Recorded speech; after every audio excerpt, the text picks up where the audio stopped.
Good morning, Shaun. There's been a number of announcements this week for Noble Helium, led by the leadership changes. Talk me through that. Yeah, thanks, Gareth. You're right, it has been a busy week. And I guess with every small organisation, one of the huge challenges is resourcing and people resources.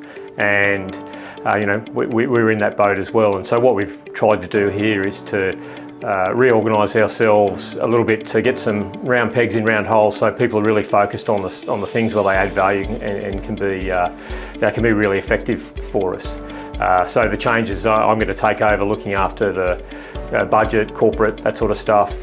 Justin's going to really focus now back in on his core skills, being the exploration side of things and the new opportunities that we can identify through the Helium Atlas. And we're incredibly lucky to get Alf Garnett, or Professor Alf Garnett, who's going to lead the appraisal program for the Mbelele site. Just great timing that he's retired from his job at the university and has got some time available, so that's a great win for us. Now, as much as you don't like talking about yourself, this isn't your first rodeo. You helped lead Arrow Energy from a small $20 million market cap company to a $3.5 billion takeover target by Shell and PetroChina. Do you see similarities between what you're doing with Noble and that Arrow experience? Yeah, absolutely. I mean, I think that much like the coal seam gas story, we were opening a new province. There was a lot of uncertainty, a lot of doubters, and it's very similar here. I mean, the evidence is overwhelming that this is a prolific helium producing province. We've just scratched the surface with a couple of shallow exploration wells.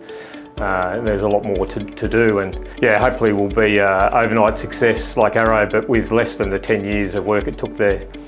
The gas cap announcement this week certainly sounds very exciting. Yeah, absolutely. I mean, obviously, to begin with, we were quite conservative about our estimates on what we thought we had there.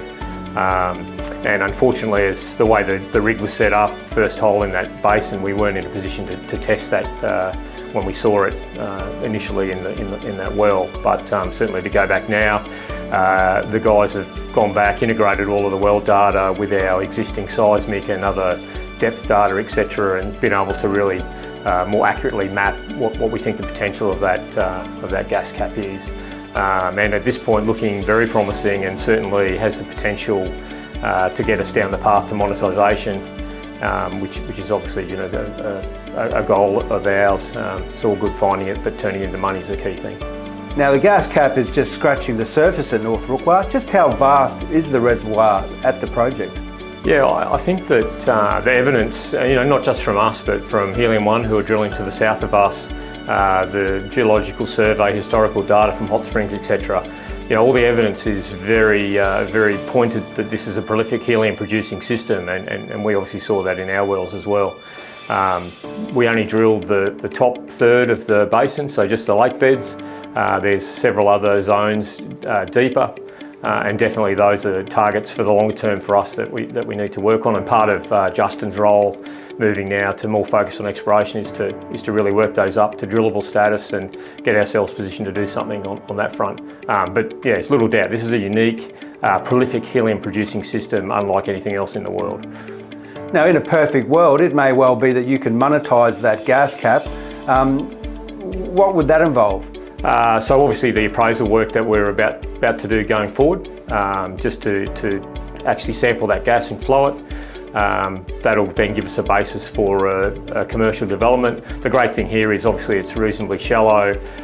It's fully on the shores of Lake Rukwa, so fairly simple development concept that'd be required. And obviously the key thing that we're working on at the moment is to sourcing some more fit for purpose equipment for the type of activity we need to do here that's going to be significantly lower cost than the drilling, exploration drilling that we needed to do. So bringing all those things together, and then in conjunction with that, we're obviously talking to offtake partners who are looking to or offering to fund the downstream capex and take control of all the logistics and so on. So we'll just be looking at the field development component. So all the bits that we need are all there, and hopefully all come together this year. Now, the Mbelele project is shaping up well, but realistically that's just one of up to 10 leads at North Rukwa. Yep. So really the potential is significant. Yeah, and not only is it 1 to 10 leads in North Rukwa, it's one of 4 basins that we've got our foot on within Tanzania. And you know, the reason we started in the North Rukwa was not necessarily because we thought it was the best location, but there was historical data that gave us a great head start down there. And again, coming back to sort of Justin's change in role, now that's an area that we want to focus on as well. We're starting to do some early exploration work on some of the other acreage that we hold, just to unlock some of the value that we think exists there as well.